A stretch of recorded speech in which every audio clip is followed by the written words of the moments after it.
పెట్టింది ఒక పరిస్థితున్నది ఇవాళ. అంటే ఇది ఒక్కింటి కథ కాదు, ఇంటింటి రామాయణం ఇవ్వాలి. ఇక మీ బాధనైతే రంగారెడ్డి జిల్లా వాళ్ళని చెప్పరాదు. ఇక అసలు ఎట్లుండే కేసీఆర్ గారు ఉన్నప్పుడు 10 ఏళ్ళు ఒక్క ప్లాట్ కాడికి కానీ వెంచర్ కాడికి కానీ ఒక బిల్డింగ్ కాడికి కానీ ఎవడన్నా పోయి దాదాగిరి చేసి కూడా దమ్మున్నోడు లేకుండే. ఈరోజు గద్దళ్ళకి ఇంతకుముందు తమ్ముడు కరెక్ట్ చెప్పిండు, అదే షరాబ్ బండి పడిపోతే దానికి చుట్టూ మొత్తం ఎవరికి అందినంత వాడు దండకపోయినట్టు, ఇక దొరికిందే ఛాన్స్ ఆయన తంతే గంపల బుట్టలు పడ్డామన్నట్టు ఎవ్వలకు దోషింది వాళ్ళు. మీరు గమ్మత్ ఏమనిపిస్తుంది అంటే కొన్ని మాటలేమో పెద్దగా చెప్తారు. హైడ్రా ఏంద్రా బై హైడ్రా అంటే హైడ్రాతోని ఆస్తులు కాపాడుతాం. ఎవల ఆస్తులు కాపాడుతాం? హైడ్రాతోని ఆస్తులు కాపాడుతాం. ఎవల ఆస్తులు కాపాడుతారంటే పక్కా కాపాడుతారు. పొంగులేటి శ్రీనివాసరెడ్డి ఇల్లు మాత్రం ముట్టరు. ఏది చెరువుల FTL ఉన్నా శ్రీనివాసరెడ్డిది ముట్టరు. పట్నం మహేందర్ రెడ్డి నట్టనడమ చెరువులో కట్టినా ఆయనదేం కాదు. KVP రామచంద్రరావుది చెరువు మీదనే ఉన్నా ఆయనది ముట్టరు. అట్లాగే రేవంత్ రెడ్డి వాళ్ళ అన్న తిరుపతి రెడ్డి గారిది FTL లోపలున్నా దాన్ని ముట్టరు. ఇక మరి ఎవడు దొరికిండు తేరగా? అల్కగా దొరికిటాడు ఎవడు? గరీబుగాడు.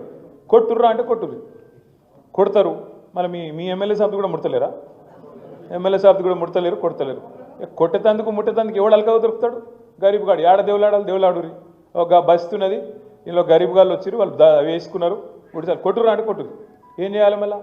కింద మళ్ళీ ఎవరికో లాంచాలు, రకరకాల కథలు కార్యక్రమాలు మీకు అన్నీ తెలుసు. నేనేమంటున్నా అంటే 24 గంటలు నెగిటివ్ పనులేనా? పాజిటివ్ పనులు చేసేదేం లేదా? 24 గంటలు ఏది గులగొట్టాలి, ఏది రద్దు చేయాలి. మనం ఇక్కడ షేర్లింగంపల్లి నియోజకవర్గంలో ఇక్కడ మైండ్ స్పేస్ అని మొత్తం IT ఏరియా అంతా ఉంటుంది. ఆంచెల్లి సీదా శంషాబాద్ ఎయిర్పోర్ట్కు మరి ఎయిర్పోర్ట్ ఎక్స్ప్రెస్ అని పెట్టినాం.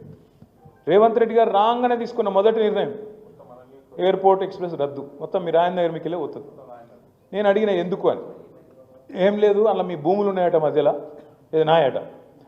ఉంటే ఎక్కడో చెప్పరా పోయి నేనే తిరుగుతున్నా, నాకే తెలియదు. ఉంటే నాకు చెప్పని నేనన్నా. నేను అడిగిన మెట్రోలో ఫోన్ చేసి అడిగిన ఏం పుట్టింది ఆయనకు. టెండర్ కూడా అయిపోయి కొబ్బరికాయ మేము సార్ వచ్చి శంకుస్థాపన చేసే 2 ఏళ్ళలో ఒడిచిపోతుంది. ఎందుకంటే నా ల్యాండ్ ఎక్విజిషన్ కూడా లేదు. సీదా మంచిగా ఆ రింగ్ రోడ్ వెంబడే అప్పుడు రాజశేఖర రెడ్డి గారి టైంలో దానిలో కారిడార్ పెట్టిర్రు మంచిగా. అందుకే ఘాటు పెట్టినాం. తక్కువ ఖర్చుతో మంచిగా సౌలభ్యం అయిపోతుంది. రాంగా పొంగ ట్రాఫిక్ పెరుగుతుంది. కట్టేతందుకు కూడా 2-3 ఏళ్ళు పడుతుంది. దెబ్బని ఉడగొడదామని పెడితే అండ్లనట నా భూములు ఉన్నాయని చెప్పి రద్దు చేసినట. అంటే ఇక మరి తొవ్వెంబడి ఉన్న వాళ్ళ భూములన్నీ సంగతి ఏంటి? మరి ఇప్పుడు కాంగ్రెస్లో భూములు కూడా తీద్దామని లేనండి ఉన్నాయి. అంటే ఎంత పాగలు ముచ్చట అంటే రాగానే ఒకరోజు ఫార్మాసిటీ రద్దు, ఒకరోజు రద్దు అంటారు. మళ్ళీ తెల్లారేదో 4th city, future city, AI city, ఇంకేదో స్కిల్ సిటీ, ఇది ఒక దిక్కు నడుపుతారు. ఇంకో దిక్కు మూసి అంటారు. మరి ఇవన్నీ చేసేందుకేమో పైసలు లేవట. ఏది ఆడపిల్లలకు 2500 ఇచ్చేందుకు పైసలు లేవు. రైతులకు రైతు బంధు ఇచ్చేందుకు పైసలు లేవు. రైతు రుణమాఫీ చేసేందుకు పైసలు లేవు. తులం బంగారం ఇచ్చేందుకు పైసలు, విద్యార్థులకు స్కూటీలు ఇచ్చేందుకు పైసలు. మరి ఏమిటికున్నాయి? వీటికి పైసలు లేవు. స్కాలర్షిప్ లేవు, మన్ను లేదు, మశానం ఏది లేవు. ఇవన్నిటికీ లేవట. కానీ మూసీకి మాత్రం 1,50,000 కోట్లట. ఎందుకే 1,50,000 కోట్లు మూసి? ఆ మూసీతోని మురిసే రైతులు ఎంతమంది, వచ్చే ఆయకట్టు ఎంత, వచ్చే ఉద్యోగాలు ఎన్ని, దానివల్ల వచ్చే లాభం ఏంది అంటే చేయొద్దు అంటలేం. షోకులు ఎప్పుడు వాడాలి? ముందు కడుపు నిండాక వాడాలి. ఇక కడుపు నిండికే దిక్కులేదంటీడా. అదే అంటారు చూడు, మింగ మెతుకులేదు కానీ మీసాలకు సంపెంగ నూనె పెట్టిండే టెన్కటికి కూడా. మిగతాందుకేమో మెతుకు లేదట, మీసాలకు మాత్రం సంపెంగ నూనె. పోజులు ఎందుకు నాకు అర్థం కాదు. రైతుకు రైతు బంధు ఇవ్వవు, రుణమాఫీ చక్కగా చేయవు. మొన్న అక్క ఒక మంచి మాట చెప్పింది. నవాపేటకు పోయింది అక్క. రైతు ధర్నా చేస్తున్నారు. ఏమని? రుణమాఫీ చేయాలి, నువ్వు చేసింది చారానా, బయట చెప్తుంది బారానా, నీ ప్రకటనలకే ఎక్కువ ఖర్చు అవుతుంది, నీ ఫోటో చూడలేక వస్తున్నాం కాబట్టి అదేదో బంధు పెట్టు అని చెప్పి మొత్తం ధర్నా మొత్తం చేసి రుణమాఫీ పూర్తి చేయి అని చెప్పి ధర్నా చేస్తే ఒక రైతు, సామాన్య రైతు సబితమ్మతో ఏమంటాడు తెలుసా? చేస్తారమ్మా రుణమాఫీ, ఇది ఫిబ్రవరి నెలలో అవుతుంది ధర్నా. అయితే చేస్తారమ్మా రుణమాఫీ, పక్కా చేస్తాడమ్మా రేవంత్ రెడ్డి అన్నాడట. ఎప్పుడు చేస్తాడే అన్నదట. ఏముందమ్మా ఫిబ్రవరి 31 ఉంది కదా, అందులో చేస్తాడు, లోపల అయిపోతుంది. అంటే ఎంత దగాకోరు, ఎంత బట్టెవాజ్ ప్రభుత్వం ఇది అనేది ఒక సామాన్య రైతుకు కూడా నవాపేటలో కూడా అర్థమైంది. ఫిబ్రవరిలో 31 ఉంటుంది, ఆయన మీరు ఎవరైనా మోసపోయారు. అది రాదు, ఇది కాదు. గట్లా ఫిబ్రవరి 31 రాదు, రేవంత్ రెడ్డి రుణమాఫీ కాదు. ఇట్లా అన్ని హామీలు ఇంతే. మీరు ఆ సినిమా చూడొచ్చు, అహనా పెళ్ళి అంటాను సినిమా వచ్చింది నేను చిన్నగా ఉన్నప్పుడు. అందులో ఒక ఆయన అంటాడు అన్నట్టు, అల్లుడు వస్తాడు ఇంటికి, మామగారు నాకు చికెన్ తినాలని ఉంది అంటాడు. చికెన్ కూర, కోడి కూర, అది ఎంత హుషారుగాడు తెలుసా, నీకు తినిపిస్తా అంటాడు.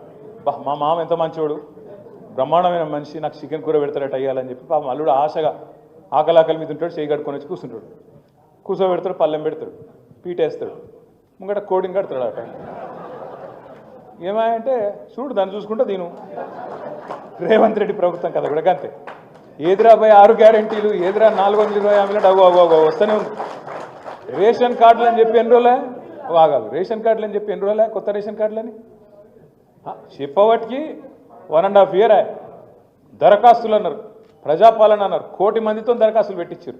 ఒక్క కార్డు వచ్చిందా ఎక్కడైనా? ఇందిరమ్మ ఇండ్లని 2 బడ్జెట్లో పెట్టిరు. కేసీఆర్ అటనే లేదు, డబుల్ బెడ్రూమ్ ఇల్లు కొల్లూరులో కనబడతలేవు, రాంగ ఒకటే కాడ 17,000 ఇల్లు ఉన్నాయి, అవేం లేవట, కనబడతలేవు. కానీ మేము ఇస్తాం అని చెప్పి ఇవాళ డబల్ బెడ్రూమ్ ఇందిరమ్మ ఇండ్లు అని చెప్పి 2 బడ్జెట్లలో పెట్టిరు. 2 బడ్జెట్లలో ఏం పెట్టిరు?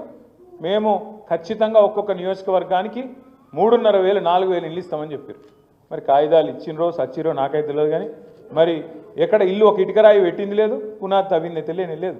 ఇంకా అలా చెప్పారు మిగతా వాళ్ళకి 5 లక్షలు, ఎస్సీ ఎస్టీలకు 6 లక్షలు అన్నారు. 6 లక్షలు లేదు, 6 పైసలు కూడా ఇప్పటివరకు దిక్కు లేదు. వాస్తవం ఏంటి అంటే ఇలా కాంగ్రెస్ పార్టీ పూర్తి స్థాయిలో ఫెయిల్ అయింది. నెగిటివ్ పాలిటిక్స్తోని పేదవాడి మీద తన ప్రతాపం చూపెట్టి ఇచ్చిన మాట నిలబెట్టుకోక ఇప్పటికే కాంగ్రెస్ ఖతమైపోయే పరిస్థితి వచ్చింది. ఇలా శ్రీరామ్ రెడ్డి గారు, నరోత్తమ్ రెడ్డి గారు గొప్ప మాట అన్నారు. ఏమన్నాడు ఆయన? కేసీఆర్ ఉన్నప్పుడు గల్లా ఎగిరేసుకొని తిరిగే విధంగా పనిచేసినాం సర్పంచులు అని. ఆయన చెప్పుడే కాదు, కేంద్ర ప్రభుత్వం ఇచ్చే అవార్డులు, పంచాయతీరాజ్ దినోత్సవం నాడు ఇచ్చే అవార్డులు మొత్తం భారతదేశంలో మన జనాభా 3% కంటే తక్కువ ఉంటుంది తెలంగాణ.